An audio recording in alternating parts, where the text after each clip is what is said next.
the biggest strategic mistake that the United States is making in this contest against China is that it has launched this contest without a strategy. While we know for sure that the United States will carry out actions in one way or another against China, it's not clear what the goal is. I mean, is the goal to stop China's economic development? It cannot be done.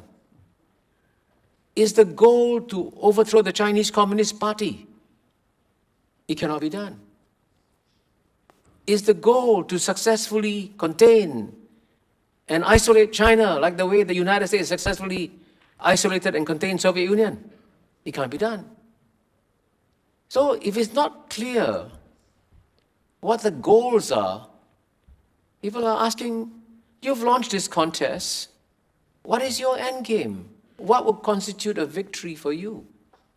And as you know, that has never been spelled out by anybody. Except once, I think, President Joe Biden, in passing, mentioned, saying the Chinese aim to become number one, and he said, it ain't gonna happen on my watch. So basically what he's saying, I will not allow Chinese economy to overtake the US economy while I'm still president. So clearly, if you look at all the actions that have been taken, the tariffs, the chip war, they're all designed in one way or another to slow down the Chinese economic growth. Because I think the United States has made, in some ways, a rational calculation that if and when the Chinese economy becomes number one, everything changes. And the very privileged position that the United States has had for, by the way, 130, 140 years as the number one power in the world, that can change. And here I want to emphasize that I do believe, and this is also a result of my conversation with Henry Kissinger, that there is a wiser strategy for the United States. Instead of trying to stop China, the United States should try to work with China to create a world which has enough space for two big powers. And that was also, by the way, a strategy that the former President Bill Clinton suggested in a speech that he gave in Yale in 2003. And in my book, Has China Won? I cite the speech he gave where he said, Bill Clinton said, if the US is going to be number one forever, then we can keep on doing what we are doing. But he added a but. He said, but if we can conceive of a world where we are no longer number one, then surely it's in the United States' interest to build multilateral institutions, multilateral processes, multilateral rules, multilateral norms that will in one way or another constrain China. And that would be a wiser strategy. So those of us who are friends of the US and friends of China should therefore be advocating to both of them, why don't you adopt a wiser strategy that will be better for both of you and better for us, instead of this rather destructive zero-sum game that is being played out now. Because it's very, very clear that even though the United States, as we all know today, is a deeply divided society where Americans cannot agree on anything, there's only one thing they agree on. It's time to stop China. So regardless of who's the president, the mission to stop China will continue. And that policy has become deeply embedded in both the establishment, the society, and everyone seems to agree that this is the time for the United States to stop China.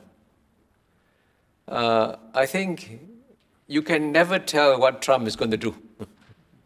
He could go to either extreme, right? Certainly he'll carry on the contest against China. There's no question about that at all. But how? And he could make things a lot worse, much, much worse. So therefore, we have to prepare ourselves for all possibilities. Certainly, if you come from small states like UAE or Singapore, as I do, you have to recognize that we, whether we like it or not, are now witnessing the largest geopolitical contest ever seen in human history. And I say the largest geopolitical contest because we've never had powers of the size and scale of the United States today and China going head to head. And because this is such an immense geopolitical contest, it will rock the world and it will affect all of us, no matter what we do, no matter where we live. What I haven't mentioned so far is the complexity of the US-China contest. And in some ways, it's hinted in your question, it's a multi-dimensional contest. It's being played out in economics, in the military dimension, in the political dimension, and in what Joseph Nye calls the soft power dimension. So it is actually conceivable for the United States to become, in nominal GDP terms, the number 2 power, but yet remain the number 1 most influential power in the world. It can do that.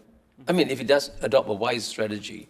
So for example, I can tell you the most powerful weapon the United States has in the world is not its aircraft carriers, it's not its F-35 jets, it's the US dollar. Because the power of the US dollar means that you can impose sanctions, right? And you can take away $300 billion from Russia, okay? You can do that.